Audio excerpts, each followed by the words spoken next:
السلام علیکم۔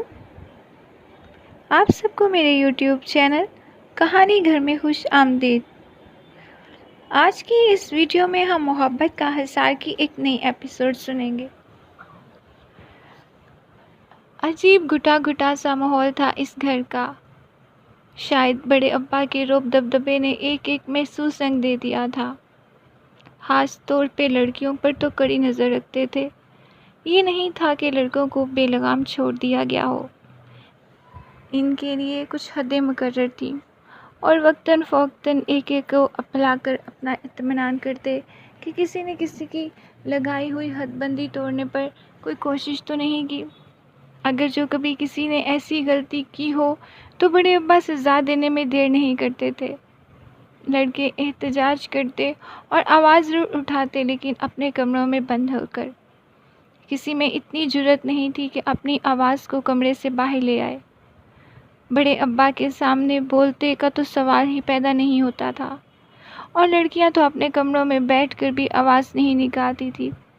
ان کا خیال تھا دیواروں کے بھی کان ہوتے ہیں، کہیں جو بڑے ابا نے سن لیا تو ہم آزادی نسواں پر بات کر رہے ہیں تو اس چار دیواری کے اندر بھی ہمارا سانس لینا دشوار کر دیں گے۔ یہ ان سب کا متفقہ خیال تھا۔ لڑکوں کو تو پھر بھی رات 8 بجے تک ایسی آزادی میسر تھی کہ وہ دوستوں سے ملنے جا سکتے تھے اور تفریح کے لیے بھی، لیکن 8 بجے سب کو گھر میں موجود ہونا ضروری ہوتا تھا۔ رات کے کھانے پر بڑے ابا اپنے پوتے پوتیوں کے ساتھ کھانا کھاتے تھے۔ اس طرح شاید وہ سب کی موجودگی کا یقین کرنا چاہتے تھے۔ اگر جو کبھی کسی کی کرسی خالی ہوتی تو باقی سب لوگوں کی کلاس ضرور ہوتی تھی، لیکن بڑے ابا اس وقت تک کھانے کو ہاتھ نہیں لگاتے تھے جب تک حقیقت اگلوا نہ لیتے۔ جس کی کرسی خالی ہوتی تھی اس کو بعد میں جو شامت آتی تھی وہ بھی سب کو پتہ ہے۔ بہرحال اس محسوس ماحول سے سب لوگ سمجھوتا کر چکے تھے، اس لیے بہت حد تک مطمئن بھی تھے۔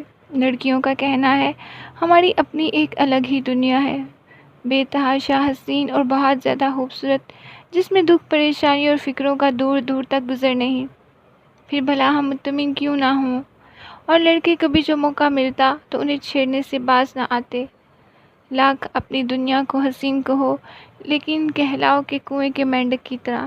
گھر اور کالج کے علاوہ تم لوگوں نے دیکھا ہی کیا ہے، ہمیں کچھ اور کہنے کی تمنا بھی نہیں ہے۔ سراسر مغالبہ آرائی سے کام لیا جاتا، ورنہ ہر ایک کے دل میں بہت کچھ دیکھنے کی تمنا تھی، لیکن چونکہ اپنی بات رکھنا مقصود ہوتا تھا، اس لیے مجال ہے جو اپنی خواہشات کو زبان کا راستہ دکھا جائے، جبکہ محسوس گوشوں میں بیٹھ کر وہ سب فراخ دلی سے ایک دوسرے کو اپنے خیالات عیاں کرتے تھے۔ بس یہ خیال رہتا تھا کہ کنویں کے مینڈک کا خطاب دے چکے ہیں۔ گھر کے لڑکے رات کو 8:30 بجے بڑی عجلت میں گھر میں داخل ہوتے تھے۔ چہرے پر ہوائیاں اڑی ہوئی ہوتی تھیں، کبھی کلائی پر بندھی گھڑی کو دیکھتے، پھر ایک دوسرے سے تصدیق کرتے کہ ہر ایک کو یہ خدشہ ہوتا کہ کہیں اس کی گھڑی تو غلط نہیں، پھر چور نظر سے گھر کا جائزہ لیتے، کہیں کوئی غیر معمولی بات تو نہیں ہوئی۔ جب پورا اطمینان کر لیتے تب ایک شان کے ساتھ ان سب کے درمیان اپنے آپ کو یوں پوز کرتے جیسے تفریح کر کے آئے ہوں۔ کیا مزہ ہے ساحل کی ٹھنڈی ٹھنڈی ریت پر چلنے کا۔ عرفان پہل کرتا اور کن انکھیوں سے ان سب کا جائزہ لیتا، لیکن وہ سب بھی کم نہیں تھی، یوں انجان بنتی جیسے انہیں کوئی دلچسپی نہ ہو، جبکہ دلوں کا حال تو وہ خود بھی جانتی تھی۔ اور جب نارنجی گولا نیلے پانیوں میں اترنے لگتا ہے تو جیسے پوری کائنات ساکت ہو جاتی ہے۔ عثمان کا افسانوی انداز دلوں میں ہلچل مچانے لگا تھا۔ کیا مزہ آتا ہے، اف اللہ، میں بتا نہیں سکتا۔ میں تو روزانہ اسی منظر کو دیکھنے کے لیے ساحل پر انجوائے کرنے جاتا ہوں۔ جنید بھی اس کا ساتھ دیتا اور دانش بھی۔ کہنے سے پہلے ہی سونیا بول پڑتی، کسی دن کوئی بڑی لہر تم سب کو بہا کر لے جائے گی، یاد رکھنا، اللہ نہ کرے۔ صبا خوفزدہ ہو کر اپنے دل پر ہاتھ رکھ لیتی۔ کہنے دو، دانش مذاق اڑاتا ہے، بیچاری اس کے علاوہ اور کہہ بھی کیا سکتی ہے، جل ککڑی کہیں گی، خود جانا بیچاری کا نصیب نہیں ہوتا اور ہمیں بد دعائیں دے رہی ہے، مجھے کوئی شوق بھی نہیں ہے جانے کا، سونیا چونک کر کہتی۔ سب اس کا مذاق اڑاتے ہوئے چلے گئے۔ سارے کے سارے اول درجے کے کمینے ہیں، ان کے جاتے ہی سب مختلف خطابات دینا شروع کر دیتی اور آخر میں دبی دبی سرگوشیاں۔ اللہ، ساحل کی ٹھنڈی ٹھنڈی نرم نرم ریت پر چلنا کتنا اچھا لگتا ہوگا، اور نیلے پانیوں میں اترتا سورج، اف، لہروں کا ایک دوسرے کے پیچھے بھاگنا، اور موتر ہواؤں کی انگ کلیاں، دھیمی دھیمی آوازوں میں سب اپنی اپنی خواہشات کو زبان دے دیتی، اور ان سب کے درمیان بیٹھی وہ یعنی صبا احمد چپ چاپ اپنی تھوڑی گھٹنوں پر ٹکا لیتی۔ پتہ نہیں اس کے اندر ایسی خواہشیں مچلتی تھی کہ نہیں، لیکن اس نے کبھی اظہار نہیں کیا تھا۔ اس کی آنکھوں میں سوچ کی ہلکی ہلکی پرچھائیاں ہوتی، اور بظاہر وہ سب کی سن رہی ہوتی، لیکن وہ اچھی طرح جانتی تھی کہ وہ کچھ نہیں سن رہی۔ اس کے کانوں میں تیز ہواؤں کا شور اسے کچھ اور ہی بتاتا تھا۔ صبا، تم کہاں کھوئی کھوئی رہتی ہو؟ عالیہ اکثر اس کا سر زور سے ہلا دیتی اور وہ چونک اٹھتی۔ کچھ نہیں، کہیں نہیں۔ بڑی بدذوق ہو تم، ہم تصور ہی نہیں کر سکتے اس ساحل سے اس ساحل تک کا۔ میں وہ ایک ایک کو دیکھتی تو لوگوں کے ساتھ تو تھی، پیچھے رہ گئی ہوگی۔ سونیا کی شرارت سے کہنے پر وہ بے ساختہ ہنسی اور وہ ہلکی سی مسکراہٹ سب کے ساتھ بکھیر دیتی۔ تم سب تو یوں باتیں کر رہی ہو جیسے حقیقت میں جانے کہاں کہاں کی سیر کر کے آئی ہو۔ ارے تصور حقیقت سے زیادہ خوبصورت ہوتے ہیں، ہوتا ہوگا، لیکن کیا یہ نہیں ہو سکتا کہ ہم تصورات کی دنیا کو چھوڑ کر کہیں دور نکل جائیں؟ حقیقت اتنی بری بھی نہیں جس سے ہم نظریں چرانے کی کوشش کرتے ہیں۔ حقیقت بری نہیں ہے، لیکن بڑے ابا کی بھیجا سکتی اور لڑکوں کو خاص طور سے جتانا کہ ہمیں برا لگتا ہے۔ بڑے ابا نے بھی تو حد کر دی، ایک طرف ہمیں تعلیم دلاتے ہیں، دوسری طرف اس کے استعمال سے بھی روکتے ہیں۔ اب ذرا بتاؤ، امتحانوں کے بعد ہم سب کیا کریں گے؟ سونیا اسے مخاطب کرتے ہوئے یوں بولی جیسے سارا قصور اسی کا ہو۔ بھائی کچھ بھی کر لیں، وہ بظاہر اطمینان سے بولی، ورنہ اندر ہی اندر وہ بھی یہ سوچ کر پریشان تھی کہ فراغت کے طویل دن کیسے کٹیں گے۔ اب تو آگے سے فراغت ہی فراغت تھی، کیونکہ یہ امید بھی نہیں تھی کہ بڑے ابا ایم اے کرنے کی اجازت دے۔ بڑے آرام سے کہہ رہی ہو، کچھ بھی کر لیں گے، آنیہ جل کر بولی۔ ابھی پرسوں کی بات بھول گئی؟ میں نے صرف فرنچ سیکھنے کی کوشش کی تھی۔ اس نے بڑے ابا نے فوراً حکم صادر کر دیا کہ آئندہ کالج سے بھی مت جانا۔ اس بیچاری کا بھی کیا قصور؟ سونیا اس کا اترا چہرہ دیکھ کر اس کی طرف تعریف کرنے لگی۔ پھر شاید سب کو ہی احساس ہو گیا تھا کہ ناحق اسے الزام دے رہے ہیں، اس لیے سوری کہتی ہوئی ایک ایک کر کے سب اٹھ کر چلی گئیں، اور اگلے کتنے پل اس کا ذہن بالکل خالی رہا۔ کسی سوچ، کسی خیال نے اس کے اندر آواز نہیں دی۔ طویل سانسیں لیتے ہوئے بیڈ کی پٹی سے جا ٹکا سر، تو ذہن آپ نے آپ ہی کہیں بھٹک گیا۔ میں بدذوق نہیں ہوں ڈیئر، وہ دل ہی دل میں ان سب سے مخاطب کر کے بولی۔ تمہاری طرح ان اونچی فصیلوں کے درمیان میرا بھی دم گھٹتا ہے، دل چاہتا ہے ان اونچی دیواروں کے اس پار کی دنیا دیکھوں، اور تم تو صرف ساحل تک کی بات کرتی ہو، جبکہ میں تو ہوا کے دوش پر سفر کرتی ہوں، بہت اوپر چلی جاتی ہوں، جہاں سے اس کائنات کے سارے رنگ ایک ساتھ میری نظروں میں سماتے ہیں۔ پھر تم سب تو اپنی ماؤں کے سامنے بھی کچھ احتجاج کر لیتی ہو، مجھے بتاؤ میں کیا کروں؟ مجھے تو وہ آغوش بھی میسر نہیں جس میں سر چھپاؤں تو رو دوں۔ ایک ابو جی ہیں، پتہ نہیں وہ کن مصروفیات میں ہوتے ہیں، ہر وقت ان کی منتظر رہتی ہوں، 24 گھنٹوں میں بس گھڑی دو گھڑی کو ہی ان کے پاس رکنے کا وقت ملتا ہے، پھر فوراً ہی انہیں کوئی کام یاد آ جاتا ہے تو وہ چلے جاتے ہیں۔ صبا، سونیا اسے پکارتی ہوئی آئی، اندھیرا دیکھ کر پہلے لائٹ جلائی، پھر اس کی طرف دیکھتے ہوئے کہنے لگی، کیا بات ہے، اندھیرے میں کیوں بیٹھی ہو؟ میں شاید سو گئی تھی، اس نے جھوٹ بولا۔ تمہاری آواز پر اچانک میری آنکھ کھل گئی۔ چلو، بڑے ابا کھانے پر بلا رہے ہیں۔ ارے کھانے کا وقت ہو گیا ہے۔ وہ فوراً بیڈ سے نیچے اتر آئی، ہاتھ باتھ روم میں جا کر جلدی جلدی دھوئے، منہ پر پانی کے چھینٹے مارے، پھر سونیا کے ساتھ ہی کمرے میں نکل آئی۔ ڈائننگ روم میں بڑے ابا کی موجودگی میں سب بڑے مہذب بنے بیٹھے تھے۔ دروازے سے داخل ہوتے ہی سونیا نے اس کے بازو پر چٹکی بڑھی اور سامنے بیٹھے عثمان اور دانش کو دیکھ کر مسکراہٹ آ گئی، لیکن جوابی مسکراہٹ پھینکنے کی جرأت کسی میں نہیں تھی۔ بکی کن آنکھوں سے بڑے ابا کی طرف دیکھنے لگے۔ کیا بات ہے صبا، تمہاری طبیعت تو ٹھیک ہے؟ اس کے بیٹھتے ہی بڑے ابا پوچھنے لگے۔ جی بڑے ابا، بس ذرا سی نیند آ گئی تھی، اس نے سر جھکا کر آہستہ سے جواب دیا۔ پھر بڑے ابا کھانے کے دوران لڑکوں سے ان کی دن بھر کی مصروفیت سنتے ہی اٹھ کہنے لگے۔ امتحانوں کا زمانہ آیا اور گزر بھی گیا، اور سب جس بات کا سوچ کر پریشان تھی وہی ان کی منظر سامنے آ گئی۔ شروع کے چند دنوں میں سب نے پورے گھر کی ترتیب بدلنے میں اپنے آپ کو مصروف رکھا۔ پھر کچن کی شامت آئی، مختلف ڈشز پر تبادلہ خیال کیا اور مختلف ڈشیں بنانے کی ترکیب بھی سیکھی۔ آخر ٹائم کہاں گزرتا تھا۔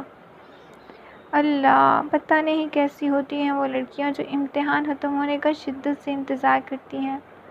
آنیہ اس دن بہت بور ہو رہی تھی، ہمارے علاوہ سب ہی۔ سونیا بیڈ پر اوندھی گرتی ہوئی بولی۔ ایمان سے تو میرا دل چاہ رہا ہے خودکشی کر لوں۔ ندا سستی دور کرتے ہوئے بازو زور زور سے جھٹکتے ہوئے بولی۔ فوراً کر ڈالو، اسی بہانے سے کچھ ہنگامے ہو جائیں گے۔ سونیا اٹھ کر بیٹھتے ہوئے خوشی سے بولی۔ ایمان سے ندا، تمہارے اس اقدام سے ہم سب کا بھلا ہو جائے گا۔ کیا مطلب؟ بھائی، ہم بڑے ابا سے کہیں گے کہ آپ کی سختی اور بیجا روک ٹوک نے بیچاری کو اس اقدام پر مجبور کیا ہے اور وہ مجبور ہو گئی تھی، اور اگر اب بھی آپ نے اپنے اصولوں میں لچک پیدا نہ کی تو ایک ایک کر کے ہم سب بھی یہی کریں گے۔ اپنی بات پہلے پر وہ خود ہی ہنسی، پھر کہنے لگی، اب دیکھو نہ کسی کو تو قربانی دینی پڑتی ہے۔ تم ندا پلیز ہماری خاطر دے دو نا، میں واقعی تم سب کے لیے قربانی دینے کو تیار ہوں۔ ندا نے اس انداز سے کہا، لیکن پہلے مجھے یقین دلا دو کہ میرے بعد تم اپنی من پسند زندگی گزار سکو گی۔ ہاں ہاں، سونیا کے ساتھ آنیہ نے بھی لمبی سانس کھینچی، اور وہ جو حسب عادت خاموشی سے ایک ایک کو دیکھ رہی تھی ہلکے سے مسکرائی۔ لیجیے، صبا احمد کے ہونٹوں پر بھی تکلف مسکراہٹ آ ہی گئی۔ ندا کے اشارے پر سب اس کی طرف متوجہ ہو گئیں۔ یار صبا، تم بہت بور ہو، ہم سب تو پھر بھی ہنس بول لیتے ہیں، تم تو یہ بھی نہیں کرتی۔ میں تم سب کی باتوں سے محفوظ ہوتی رہتی ہوں۔ صرف محفوظ ہونے سے کچھ نہیں ہوتا، ہماری باتوں میں حصہ لیا کرو، کم از کم اپنے زندہ ہونے کا احساس تو دیا کرو نا۔ اچھا بابا، کوشش کروں گی۔ اب پلیز تم لوگ میرا کمرہ خالی کرو، مجھے نیند آ رہی ہے۔ سو مڑو، بھاڑ میں جاؤ۔ سونیا نے اسے تکیہ کھینچ کر مارا اور سب پہلے کمرے سے نکل کر باقی سب نے بھی اس کی تقلید کی اور وہ تکیہ سیدھا رکھ کر لیٹ گئی۔ بس کچھ دیر کو ہی بے معنی سوچوں میں الجھی تھی کہ نیند مہربان ہو گئی۔ صبح اٹھ کر اس نے منہ ہاتھ دھویا، ابو جی اس کے کمرے میں آ گئے۔ یقیناً حیران کر دینے والی غیر معمولی سی بات تھی، پھر بھی اس نے اپنی حیرت کو چھپاتے ہوئے انہیں سلام کیا اور پھر سوالیہ نظروں سے دیکھنے لگی۔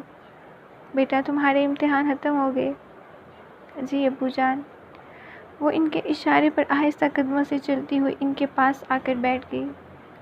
کچھ دیر تک ابو جی خاموشی سے اس کی طرف دیکھتے رہے، کہنے لگی، تمہاری نانی اماں کے 2-3 خط آ چکے ہیں اور کئی بار انہوں نے فون کیا ہے کہ کچھ دنوں کے لیے تمہیں ان کے پاس بھیج دوں۔ جی، وہ بس اس قدر کہہ سکی، میں تمہارے امتحان ختم ہونے کا انتظار کر رہا تھا اور ان سے بھی میں نے یہی کہا تھا کہ تم فارغ ہو جاؤ گی تو تمہیں بھیج دوں گا۔ بیٹا، تمہاری امی کے ساتھ رشتے ختم نہیں ہو گئے، ان کا تم پر کچھ حق ہے۔ جی، کیا تم جانے کے لیے تیار ہو؟ وہ سر اٹھا کر اس کی طرف یوں دیکھنے لگی جیسے کہہ رہی ہو، آپ کی اجازت ہوگی تب نا۔ میں تمہارے جانے پر کوئی اعتراض نہیں۔ اور اس کی آنکھوں میں مچلتا سوال ایک پل میں سمجھ گئے۔ اور بڑے ابا، وہ آہستہ سے بولی، میرے خیال میں انہیں بھی اعتراض نہیں ہوگا، اور اگر ایسی کوئی بات ہوئی تو میں انہیں قائل کر لوں گا۔ جی، اس نے پھر سر جھکا لیا۔ تم تیاری کر رکھو، میں ابھی تمہارے بڑے ابا سے بات کر کے شام تک تمہیں سیٹ اوکے کروا دیتا ہوں۔ ابو جی، آپ کے ساتھ میرے چلیں نا؟ ان کی خاموشی ہونے پر وہ پوچھنے لگی۔ بیٹا، آج کل کام کا پریشر بہت زیادہ ہے، میں بالکل بھی وقت پر نہیں آ سکوں گا اور نہ ہی وقت نکال سکوں گا۔ پھر میں کس کے ساتھ جاؤں گی؟ اکیلے؟ اکیلی؟ اسے واقعی بے تحاشا حیرت ہوئی، اکیلی تو وہ کبھی کالج بھی نہیں گئی تھی۔ کوئی پریشانی کی بات نہیں ہے، میں تمہارے ماموں جی کو فون کر دوں گا، وہ تمہارے پہنچنے سے پہلے ہی ایئرپورٹ پر پہنچ جائیں گے، اور پھر 1.5-2 گھنٹے کے تو سفر ہے۔ بعد میں حیرت سے ان کی طرف دیکھ رہی تھی، انداز بہت ہی غیر یقینی تھا۔ تم ڈر رہی ہو؟ ابو جان کے پوچھنے پر اس نے ایمانداری سے اس بات میں سر ہلایا۔ بے وقوف، ڈرنے کی بھلا کیا بات ہے؟ پھر اٹھتے ہوئے کہنے لگے، اوکے تم تیاری رکھنا، اگر آج کی سیٹ مل گئی تو تمہیں فون پر بتا دوں گا۔ وہ خاموشی سے انہیں جاتے ہوئے دیکھتی رہی۔ اسے یقین نہیں آ رہا تھا کہ اس کے اندر زندگی ایک نئے انداز سے مچلتی ہوئی آ رہی تھی۔ شاید ہواؤں کے دوش پر سفر کرنے کا تصور حقیقت بننے جا رہا تھا۔ اس نے سوچا، اپنے آپ کو یہ یقین دلانے کی کوشش کرنے میں لگی رہی کہ وہ کہیں خواب تو نہیں دیکھ رہی۔ اور جب سونیا وغیرہ ایک تجسس کے ساتھ اس کے کمرے میں داخل ہوئیں، اسی وقت وہ اسی طرح آ کر بیٹھی۔ صبا، کیا سوچ رہی ہو؟ آنیا کی آواز پر وہ چیخی۔ وہ سوالیہ نظر سے دیکھنے لگی۔ ویسے بھی اپنے جذبات چھپانے میں کمال حاصل تھا۔ اگر جذبات کی رو میں بہہ دیتی تو اسے کہیں زیادہ اونچی آواز میں کہتی، ہاں میں کچھ وقت کے لیے ان اونچی دیواروں سے نکل کر دور جا رہی ہوں۔ لیکن وہ بڑے ضبط سے خاموش بیٹھی تھی۔ اپنی نانی اماں کے پاس جا رہی ہو؟ سونیا نے تصدیق چاہی۔ ہاں صبا، تم بہت خوش قسمت ہو۔ ندا کو واقعی اس پر اشک آ رہا تھا۔ کاش ہمارا بھی ننیال کہیں دور ہوتا۔ اللہ میاں کا بھی جواب نہیں، ایسی بدذوق پر مہربان ہوئے ہیں۔ اس کی جگہ اگر میں ہوتی تو اس وقت خوشی سے بیڈ پر چھلانگیں لگا رہی ہوتی۔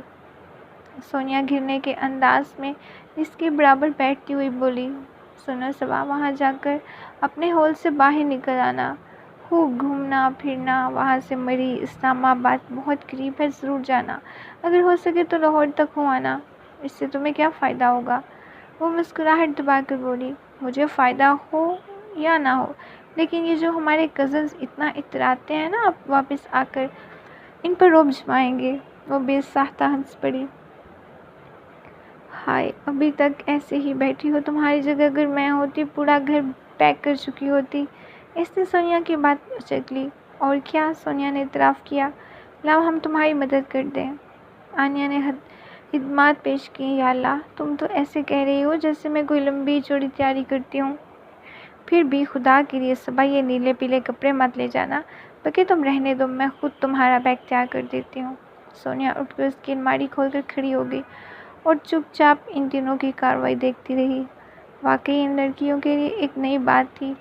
سارا دن ایک ہلچل مچی رہی۔ ابو جی نے فون کر کے بتا دیا کہ ان کی فلائٹ شام 5 بجے ہے، اور یہ کہ 4 بجے وہ اسے لینے آ جائیں گے۔ دوپہر کے کھانے کے بعد وہ کچھ دیر آرام کرنے کی غرض سے لیٹی ہی تھی کہ دروازے پر دستک دینے کے بعد جنید اس کے کمرے میں آ گیا۔ اسے دیکھ کر وہ فوراً اٹھ کھڑی ہوئی۔ تو تم جا رہی ہو؟ پتہ نہیں کیا تھا اس کے لہجے میں، وہ سمجھ نہیں سکی، بس اتنا کہا، ہمیشہ کے لیے تو نہیں جا رہی؟ کب تک واپس آؤ گی؟ پتہ نہیں، ابو جی کہیں گے تو آ جاؤں گی۔ صرف ان کے کہنے سے، کسی اور کے کہنے سے نہیں آؤ گی؟ وہ ایک دم سر اٹھا کر اس کی طرف دیکھنے لگی۔ جانے کیا تھا اس کی نظروں میں کہ اس نے فوراً پلکیں جھپکاریں۔ تم نے بتایا نہیں؟ وہ پتہ نہیں کیا پوچھ رہا تھا، اسے گھبراہٹ ہونے لگی۔ سنو، اگر میں کہوں مت جاؤ تو کیا تم؟ سونیا وغیرہ کے آ جانے سے اس کی بات ہونٹوں پر رہ گئی، اور اس نے اطمینان کا سانس لیا اور کسی امتحان سے بچ گئی۔ ویسے اسے جنید کی باتوں اور اس کے انداز پر حیرت ہو رہی تھی۔ پہلے تو اس نے کبھی اپنی نظروں سے نہیں دیکھا تھا۔ ارے واہ، یہاں جنید بھی موجود ہے، سونیا نے بالکل عام سے لہجے میں کہا۔ اس کے باوجود اسے بڑا عجیب سا لگا۔ تم کہیں سونے کی تیاری تو نہیں کر رہی تھی؟ ندا کے پوچھنے پر میں اس کی طرف متوجہ ہو گئی۔ نہیں، بس یوں ہی ذرا سی کمر سیدھی کرنے کو لیٹی تھی کہ جنید آ گیا۔ وہ کن آنکھوں سے جنید کو دیکھنے لگی۔ وہ سر جھکائے کچھ الجھا سا نظر آ رہا تھا۔ پھر جب تک اس کے جانے کا وقت نہیں ہوا، سب اس کے پاس بیٹھے رہے۔ جانے سے کچھ دیر پہلے وہ بڑے ابا کے پاس آ گئی۔ انہوں نے حسب عادت اسے زمانے کی اونچ نیچے سمجھائی، اپنا خیال رکھنے کو کہا اور بہت ساری نصیحتیں اس کے دامن میں بھر دیں۔ اس کی منزل اسلام آباد تھی۔ وہاں سے اسے ماموں جی کے ساتھ ہائی روڈ پر جانا تھا۔ زندگی میں پہلی بار وہ سفر کر رہی تھی اور وہ بھی تنہا، اس سے اندر ہی اندر بہت خوفزدہ تھی، اور کیونکہ اسے اپنے جذبات چھپانے میں کمال حاصل تھا اس لیے بظاہر بہت پرسکون نظر آ رہی تھی۔ البتہ اسلام آباد ایئرپورٹ پر اترتے ہی وہ کوشش کے باوجود اپنے آپ کو پرسکون نہ رکھ سکی۔ دل جس انداز سے دھڑک رہا تھا اس کے عکس سے اس کے چہرے سے نمایاں ہونے لگے۔ چال الگ غیر متوازن ہو رہی تھی۔ بیگ پر اپنی گرفت مضبوط کیے وہ اتنے لوگوں میں شناسا سا چہرہ تلاش کرنے لگی۔ وہ صرف ماموں جی کو پہچانتی تھی کیونکہ گزشتہ سال وہی اس سے ملنے کے لیے آئے تھے۔ لوگوں کے درمیان میں گزرتے ہوئے وہ محتاط نظروں سے ادھر ادھر دیکھتی جا رہی تھی، یہاں تک کہ سیڑھیاں بھی اتر آئی۔ اب اس کی نظریں دور کھڑی گاڑیوں اور ان کے پاس کھڑے لوگوں کے گرد بھٹکنے لگی تھی۔ اگر ماموں جی نہ آئے تب؟ اس خیال کے ساتھ ہی وہ بہت زیادہ پریشان ہو گئی اور جلدی جلدی ادھر ادھر دیکھنے لگی۔ کسی چہرے پر ماموں جی کا گمان ہوتا تو باغور اسے دیکھنے لگتی اور کتنی دیر اسے دیکھتے ہی رہتی۔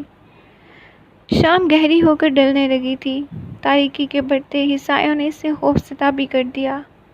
آنے والے مسافروں میں شاید اب وہی تنہا رہ گئی تھی جو ابھی تک یہاں کھڑی تھی۔ اب کیا کروں؟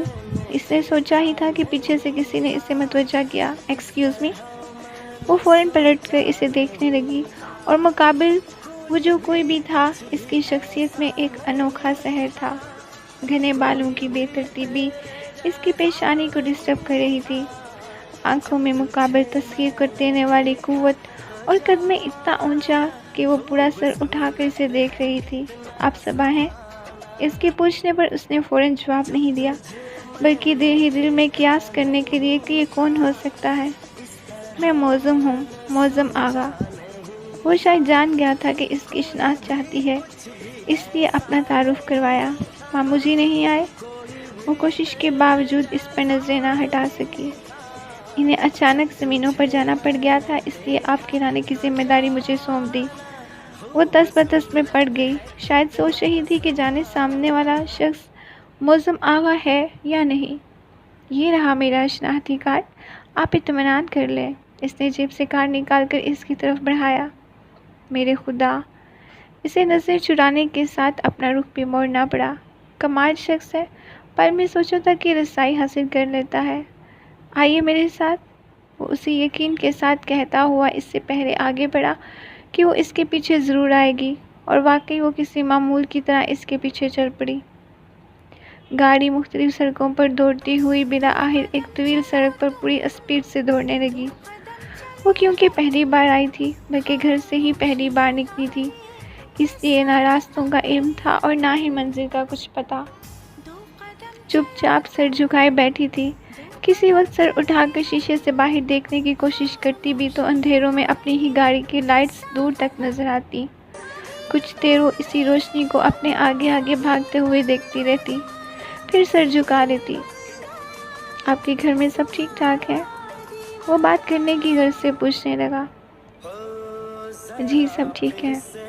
اسے بھی خاموشی گراں گزرنے لگی تھی، اس لیے صرف جی کہنے پر اتفاق کیا۔ آپ کیا کرتی ہیں؟ ابھی بی اے کا امتحان دے کر فارغ ہوئی ہوں۔